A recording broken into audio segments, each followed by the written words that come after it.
živá sukínka pro Janačku. My jsme si řekli přesunuli sem jako žáci, aby jsme to tam neblokovali. Okay. To jo, akorát, že někam to nechceš vás prostě tak jako...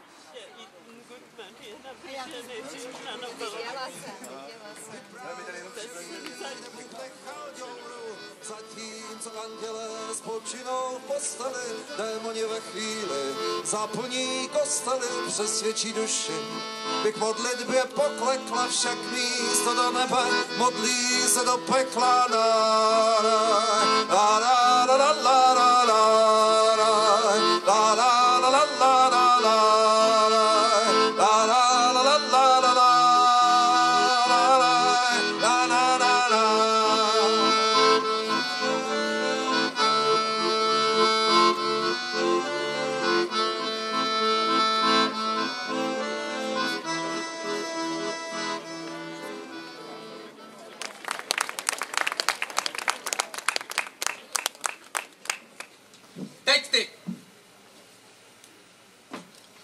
Slovo domov v našem jazyce.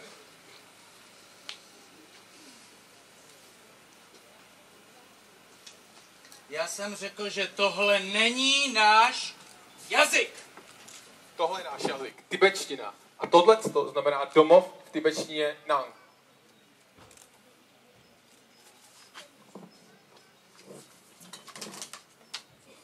Ústava Čínské lidové republiky na řadě míst zdůrazňuje, že práva menšin jsou chráněna. Hned článek 4 Čínské ústavy stanoví, že všechny národnosti Číny jsou si rovny a stát chrání práva a zájmy menšin, jako jejichž jakákoliv diskriminace je zakázána. Zároveň stanoví, že všechny národnosti mají svobodu užití a rozvoje jejich jazyka, stejně jako zachování svých zvyklostí. Článek 122 Čínské ústavy tež konstatuje, že stát menšinám poskytne technickou, materiální i finanční podporu pro ekonomický i kulturní rozvoj. Navzdory tomu všemu Čínská lidová republika vytrvale potlačuje výuku tibetštiny ve prospěch čínštiny, což je porušením nejvyššího čínského zákona. Vyzýváme tímto čínskou vládu, aby když nic jiného, tak aby poslouchala vlastní nejvyšší zákon. Pojďme symbolicky vyjádřit solidaritu s Tibetany tím a podpořit výuku jejich jazyka tím, že se naučíme z česko-tibetského slavikáře pár slovíček v tibetštině. Slavikář máte dostupný na stánku Amnesty International tamhle na rohu ulice, ale ještě předtím bych vás poprosil, pojďme se společně vyfotit s maskami a transparenty, které jste všichni dostali. Fotka bude tady z pódia, tak děkujeme.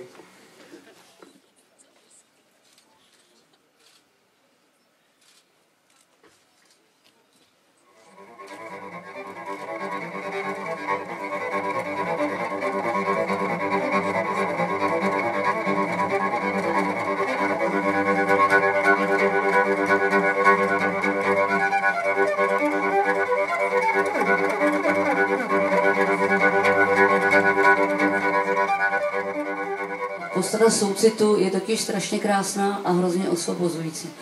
A já si pamatuju, že dřív za mého mládí a dětství, tak ten soucit bylo něco vlastně takového, za co by se člověk měl stydět a moc to nedávat najevo, aby neublížil tomu druhému. Ale když ten soucit se pochopí srdcem a duší do hloubky a začne se praktikovat teda vědomě tou duší, tak ono se dějou zázraky a možná, že ten svět by se tím dal trošku, aspoň z mý pomatený vize, takhle, kterou mám, asi pomatenou, ale myslím si, že to je dobrá cesta, že by to možná šlo. Tak buďte soucitní, no. Děkuji vám. Dali jsme si horkou koupel a stali se modrým motýlem. Dali jsme si horkou koupel a stali se motýlem. Jako motýl na tvé dlani. Proč je vyprodáno? Proč je zpronevěřeno? A proč i naši nejvyšší představitelé jsou schopni spolupracovat s diktátorskými režimy? včetně našeho pana prezidenta. Proč to tak je? A říkám si, že nám chybí ta pokora, kterou jsem shledával v očích Dalajlámy, když jsme se objali. Myslím si, že Tibet je dneska symbol. Tibet je symbol zrovna tak, jako symbolem je John Lennon. Zrovna tak, jako symbolem je Dadin v Rusku, nebo Sergej Kovaljov, vzácný obránce lidských práv v Ruské federaci. A proto dovolte, abych jako před chvíli vy všichni řekl svobodu Tibetu. Děkuji za pozornost.